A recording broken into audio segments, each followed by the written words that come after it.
A más de 12 kilómetros de profundidad en el interior de la Tierra, perforado durante más de 25 años y luego sellado de repente. ¿Qué descubrimientos increíbles hicieron los científicos allí abajo? No te lo pierdas hasta el final, porque esta historia es absolutamente fascinante. Bienvenidos a todos.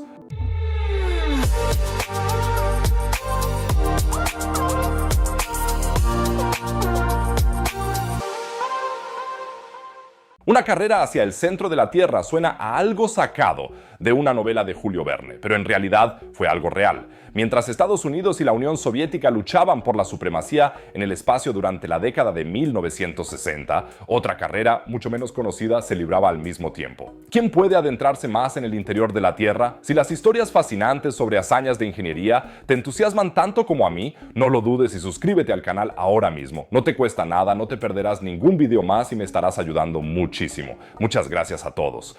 Empecemos con un megaproyecto que literalmente llega a lo más profundo. En la península de Kola, en el extremo norte de Rusia, no muy lejos de la frontera con Noruega, los científicos soviéticos perforaron un agujero durante más de 2 décadas. Hoy en día, lo único que queda aquí es una discreta tapa de alcantarilla. Pero debajo se esconde algo inmenso, el pozo superprofundo de Kola, con 12.262 metros de profundidad, el agujero más profundo que el ser humano ha perforado jamás en la Tierra. Para que te hagas una idea, si apilaras el monte Everest y el monte Fuji uno encima del otro y los enterraras en el suelo, alcanzarías una profundidad similar a la del pozo superprofundo de Kola. De hecho, es nominalmente más profundo que la fosa de las Marianas, con un diámetro del tamaño de tu mano. Imagínatelo, un agujero finísimo que se adentra kilómetros en la Tierra como un minúsculo pinchazo en la piel de nuestro planeta. ¿Por qué los soviéticos empezaron a perforar precisamente en este lugar en 1970? La península de Kola ofrece acceso directo a las rocas más antiguas de la Tierra. Normalmente, estas rocas antiguas están enterradas bajo capas de sedimentos más recientes de varios kilómetros de espesor. Pero aquí, en la península de Kola, hay rocas de más de 2.000 millones de años a la vista. El proyecto comenzó en mayo de 1970 con objetivos ambiciosos. Los investigadores querían perforar al menos 15 kilómetros de profundidad para desvelar los secretos de la corteza terrestre. Querían entender cómo está estructurado nuestro planeta, cómo se producen los terremotos y si podría haber vida ahí abajo. Los primeros años de perforación fueron bastante bien. En 1975, tras 5 años de perforación, ya habían alcanzado los 7 kilómetros. Durante esta perforación científica, los investigadores tuvieron que extraer con cuidado muestras de roca sin dañarlas. Este proceso se llama extracción de muestras de núcleo y lleva muchísimo tiempo, pero el esfuerzo valió la pena porque lo que los científicos encontraron a esas profundidades dio un giro radical a algunas teorías anteriores. En primer lugar, la esperada discontinuidad de Conrad, es decir, la transición del granito al basalto, simplemente no existía. Basándose en mediciones sísmicas, los geólogos estaban convencidos de que encontrarían esta transición. Pero la roca se comportó de forma muy diferente a lo esperado. Aún más sorprendente fue el segundo descubrimiento: agua. Y eso a profundidades de entre 6 y 7 kilómetros, donde en realidad no debería haber agua. No solo unas gotas, sino auténticas grietas y fisuras en la roca que contenían agua. Los investigadores sospecharon que la presión extrema a esas profundidades había expulsado el agua de las redes cristalinas de la roca. Lo más destacado aún estaba por llegar: los fósiles. A una profundidad de 7 kilómetros, los científicos encontraron fósiles microscópicos de organismos marinos unicelulares. Y eran antiguos, tenían 2.000 millones de años. Se identificaron 24 especies diferentes. Pero por muy emocionantes que fueran estos descubrimientos, el mayor reto aún estaba por llegar para los ingenieros, porque cuanto más profundo perforaban, más calor hacía. Hasta una profundidad de unos 3 kilómetros todo coincidía con las predicciones. A 12 kilómetros de profundidad registraron temperaturas de 180 grados Celsius, casi el doble de los 100 grados previstos. A esas temperaturas, las rocas se comportan de forma muy diferente, se vuelven mucho más blandas. Al mismo tiempo, su densidad también aumenta. Para el equipo de perforación, esto fue un desastre. Las brocas se desgastaban mucho más rápido y el propio pozo corría constantemente el riesgo de derrumbarse bajo la enorme presión. En 1984, a una profundidad de 12 kilómetros, se rompió la sarta de perforación. Hubo que cortar más de 5 kilómetros de tubería de perforación y dejarlos atrás en las profundidades. Los ingenieros tuvieron que empezar de nuevo a 7 kilómetros y perforar lo que se conoce como un sidetrack. 5 años después, en 1989, alcanzaron la marca mágica de los 12.262 metros. Hasta el día de hoy, ese sigue siendo el punto más profundo jamás perforado, pero la combinación de calor extremo, problemas técnicos y dificultades financieras y políticas tras el colapso de la Unión Soviética hizo imposible seguir perforando. Los trabajos se suspendieron en 1992 y la instalación se selló definitivamente en 2005. Hoy en día solo quedan las ruinas y esta tapa oxidada, pero los hallazgos científicos valen su peso en oro. Tuvimos que revisar por completo nuestros modelos de distribución de la temperatura en el interior de la Tierra. Ahora sabemos que la corteza terrestre es mucho más permeable de lo que se pensaba y hemos aprendido que, incluso en los entornos más extremos, pueden conservarse rastros de vida, un hallazgo que también es de enorme importancia para la búsqueda de vida en otros planetas. Pero, ¿hasta qué profundidad podríamos perforar realmente si tuviéramos la tecnología adecuada? En teoría, tendríamos que perforar toda la corteza terrestre, unos 30 kilómetros, para llegar al manto. Pero dadas las temperaturas que hay allí, estimadas en 500 grados Celsius o más, necesitaríamos materiales totalmente nuevos. Actualmente, por ejemplo, el proyecto Shenditake 1 está en marcha en el desierto de Taklamakan, en China, donde un pozo vertical ha alcanzado una profundidad de 10.910 metros, no solo para explotar reservas de petróleo y gas, sino también para investigar específicamente las estructuras geológicas en profundidad. A esto se suma el proyecto de perforación profunda de Islandia, que está perforando en fuentes geotérmicas de alta temperatura a profundidades de más de 4.000 metros. Cada nuevo pozo no solo nos acerca al manto terrestre, sino que también requiere un mayor desarrollo técnico. Quizás algún día logremos batir el récord de los soviéticos. Quizás las generaciones futuras se rían de nuestros escasos 12 kilómetros. El Pozo de Kola sigue siendo un impresionante monumento a la curiosidad humana y una prueba de que los misterios de nuestro propio planeta son al menos tan fascinantes como la inmensidad del espacio. Pasemos ahora a otra empresa monumental. Pues mientras Occidente seguía con gran expectación la carrera hacia la Luna y las misiones, Apolo acaparaban los titulares, la Unión Soviética ya tenía en el punto de mira un objetivo aún más ambicioso: Marte, el planeta rojo, nuestro enigmático vecino en el espacio. En las décadas de 1960 y 1970, los soviéticos enviaron una misión tras otra a Marte. Lo que los ingenieros y científicos soviéticos lograron y soportaron en aquella época es verdaderamente notable. Los primeros pasos hacia el planeta rojo no fueron nada fáciles. Ya en octubre de 1960, la Unión Soviética se aventuró en sus primeros intentos de lanzamiento. Se suponía que 2 sondas volarían a Marte, pero en ambas ocasiones los cohetes fallaron. La nave espacial ni siquiera llegó a la órbita terrestre. El primer gran avance llegó en 1962 con Mars 1. La sonda se lanzó el 1 de noviembre y fue técnicamente impresionante. Con un peso de poco menos de 900 kilogramos, estaba equipada con un sistema de cámaras y un espectrógrafo UV. Tras el lanzamiento, los ingenieros descubrieron que la presión en los tanques de combustible había caído a cero. Una válvula no se había cerrado correctamente y al principio esto no parecía ser un problema. Mientras la sonda estuviera lo suficientemente cerca del Sol, sus giroscopios podían estabilizarla. Pero cuanto más se alejaba Mars 1 del Sol, menos energía proporcionaban las células solares. El 21 de marzo de 1963, a 106 millones de kilómetros de la Tierra, se perdió finalmente el contacto. La sonda pasó por Marte 3 meses después en silencio y sin ningún medio de comunicación. La década de 1960 estuvo marcada por nuevos reveses. En 1969 estaba previsto el lanzamiento de 2 nuevas sondas a Marte, esta vez utilizando el cohete Proton, significativamente más potente,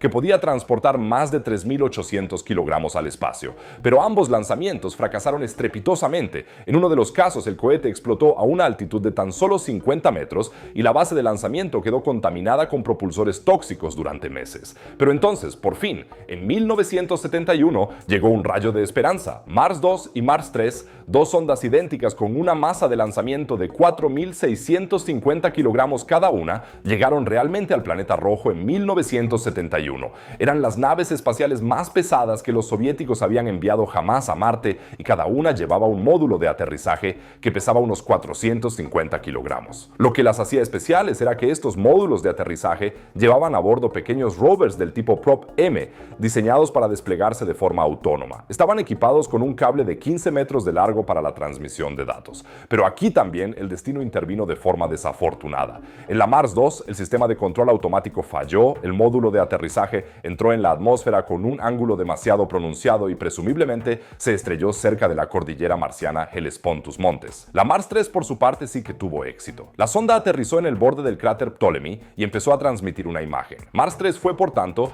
el primer aterrizaje suave con éxito en Marte en la historia de la humanidad, pero tras solo 20 segundos el módulo de aterrizaje dejó de emitir señales. Los científicos sospechan que una enorme tormenta de polvo global que azotaba Marte en ese momento inutilizó los sistemas electrónicos. Esto fue a la vez frustrante y fascinante porque Mars 3 transmitió esta imagen. A día de hoy, sigue habiendo debate sobre si lo que vemos aquí es realmente la tormenta de polvo marciana o solo interferencias de radio. Los orbitadores Mars 2 y 3 sí alcanzaron sus órbitas, pero allí tampoco todo salió bien. Las cámaras grababan imágenes en película, pero antes de que la tormenta de polvo amainara, las partículas de polvo ya habían expuesto la película. No obstante, sí que existen algunas imágenes del orbitador Mars 3. A la izquierda vemos la atmósfera marciana claramente definida y a la derecha algunas regiones montañosas cerca del ecuador marciano. Claro, no se ven muchos detalles, pero recuerda que estas imágenes son de 1971 y se enviaron a la Tierra desde una distancia de muchos millones de kilómetros. Y luego está esta foto de Marte tomada desde una distancia mayor, captada por el orbitador Mars 3. A la derecha está la original, a la izquierda la versión coloreada. En 1973 le siguieron las misiones Mars 4 a 7. Estas misiones tenían como objetivo llevar a cabo un aterrizaje exitoso en Marte antes que las sondas estadounidenses Viking, pero el momento no era el adecuado. Marte no estaba en una posición óptima respecto a la Tierra, las sondas tenían que ser más ligeras y además se produjo un desastre técnico. Unos meses antes del lanzamiento, los ingenieros descubrieron que los transistores de la fuente de alimentación se habían corroído. El fabricante había sustituido el oro por aluminio. Cambiar la producción habría llevado 6 meses, así que el lanzamiento se pospuso hasta 1975. Pero los responsables políticos decidieron lo contrario. Las sondas iban a volar de todos modos, con solo un 50% de posibilidades de éxito. Y pasó lo que tenía que pasar. Mars 4 llegó a Marte, pero la electrónica ya había fallado. Mars 5 entró con éxito en órbita y envió unas 100 fotos, pero luego también falló. Mars 6 logró lanzar su módulo de aterrizaje que incluso tomó mediciones hasta el momento del aterrizaje. Sin embargo, es de suponer que se estrelló contra la superficie. Y Mars 7, el módulo de aterrizaje se lanzó 4 horas antes de lo previsto y pasó de largo junto a Marte a una distancia de 1.300 kilómetros. 4 misiones, 4 fracasos. De las 14 sondas lanzadas, solo Mars 5 fue un éxito relativo. Más tarde se realizaron otros intentos, Phobos 1 y 2 en 1988, destinadas a estudiar la luna marciana Phobos. Phobos 1 se perdió en el camino. Phobos 2 alcanzó la órbita de Marte, pero falló antes de poder desplegar el módulo de aterrizaje. No obstante, la misión Phobos 2 capturó impresionantes imágenes de la luna marciana.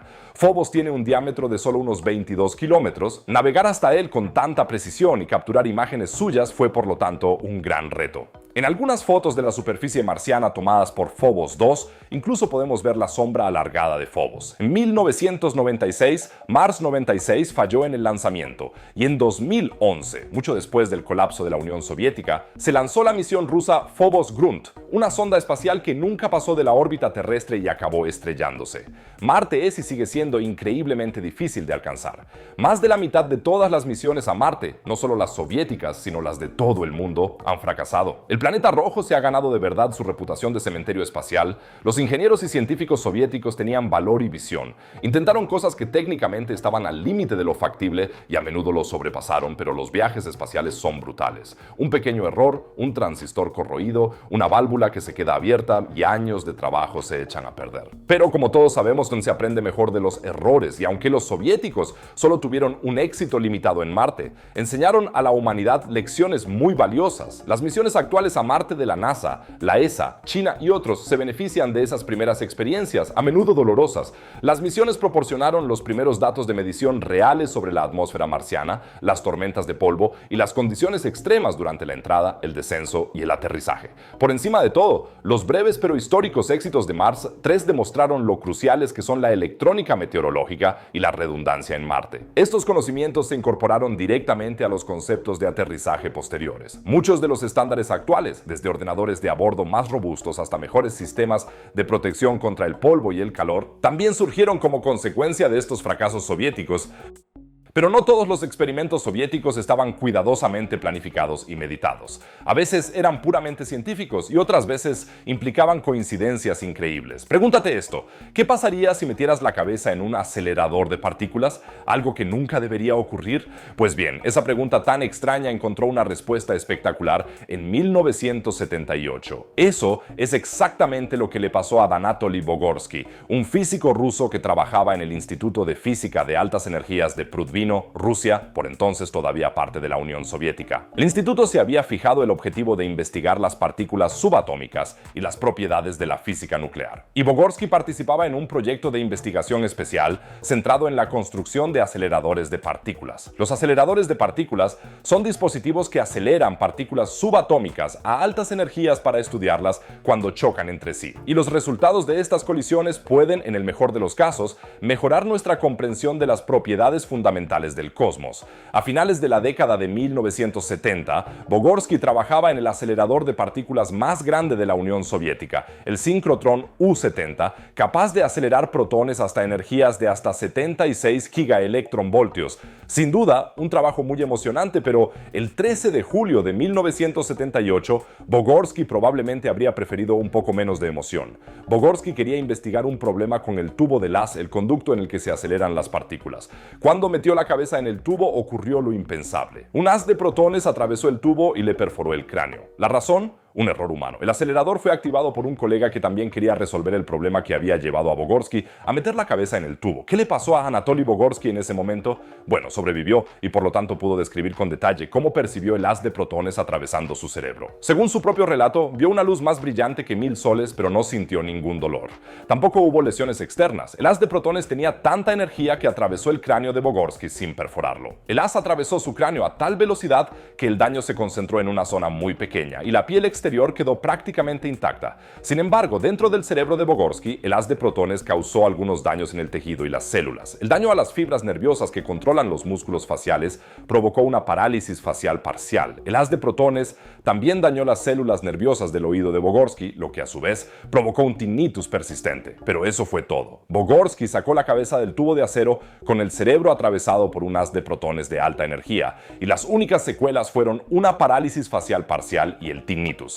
Teniendo en cuenta lo que pasó, hay que reconocer que fue una suerte disfrazada. El haz de protones podría haberle causado la muerte o lesiones graves. Sin embargo, tuvo la suerte de que el haz atravesó su cerebro tan rápido y con tanta energía que se evitó un daño mayor. El haz penetró por la parte posterior de la cabeza de Bogorsky, atravesó los lóbulos occipital y temporal de su cerebro y su oído medio izquierdo y salió por el lado izquierdo de la nariz. Estas partes de su cabeza recibieron una dosis de radiación de entre 200.000 y 300.000 roentgenios. La exposición media anual a la radiación para nosotros suele ser de solo 0,3 roentgenios. El haz de protones que atravesó el cerebro de Bogorsky desencadenó una cascada de acontecimientos que provocaron la inflamación del tejido cerebral afectado. A día de hoy, nadie sabe cómo sobrevivió. El doctor David Brenner, jefe del Departamento de Biología de la Radiación del Centro Médico de la Universidad de Columbia, dice: el cerebro es una estructura muy delicada y cuando se expone a altas dosis de radiación puede sufrir daños graves. Una dosis de radiación tan alta como la que recibió Bogorsky normalmente habría sido mortal. Probablemente la velocidad del haz, el ángulo preciso de entrada, la región neuronal exacta que fue penetrada y la gran capacidad regenerativa de su cerebro fueron factores óptimos. Si tan solo una pequeña variable hubiera sido siquiera ligeramente diferente, Anatoly Bogorsky estaría muerto hoy. Así es, sigue vivo y ahora tiene 83 años. Al parecer, el incidente no afectó a su esperanza de vida. En gran parte debido a este accidente, las medidas de seguridad en los aceleradores de partículas son hoy mucho más estrictas. En instalaciones como el CERN en Suiza, los conductos del haz están mucho mejor blindados y los protocolos de seguridad son mucho más estrictos. Además, existen los llamados dump de haz, donde en situaciones de emergencia, la energía de los protones se convierte de forma segura en energía térmica de hasta 800 grados. Por muy trágica que sea, la historia de Anatoly Bogorsky nos ha enseñado mucho sobre los efectos de la radiación de alta energía en el cerebro humano y ha mejorado significativamente las medidas de seguridad en los aceleradores de partículas. Espero que ahora te hayas hecho una idea del mundo de los megaproyectos soviéticos. Te mantendré al día aquí en el canal con muchas más historias alucinantes del mundo de la ciencia. Así que, si aún no lo has hecho, no olvides suscribirte y darnos un me gusta. Y ahora centrémonos en un emocionante fenómeno meteorológico que se está desarrollando actualmente en Europa.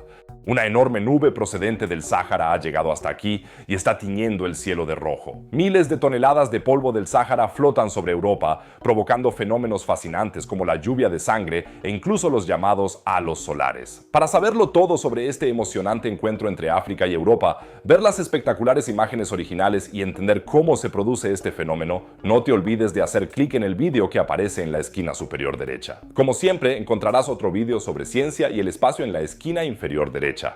Por lo demás os digo, nos vemos en el próximo vídeo. Cuidaos mucho, todos.